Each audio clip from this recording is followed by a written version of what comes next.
Why are you here, man? Because you want to apply for OJT.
Today.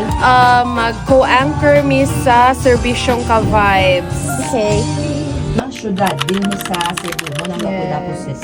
Diba? Alright. Unsa yung next na itong pangalagang highlight?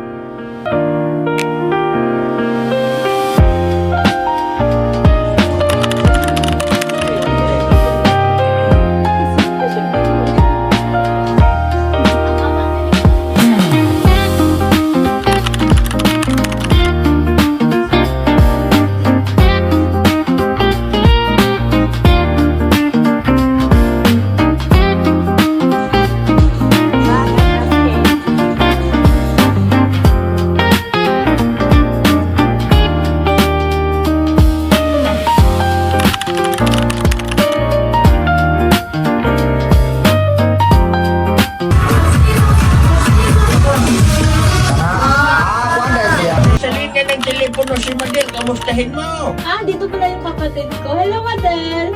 Hi, how are you? Ito, okay naman. Ikaw, kamusta ka dyan sa Canada? I'm doing very well. Aniyata karon sa Rosario Street ko mga ka-vibes. Aniyata karon sa Ayala Central Block, Cebu.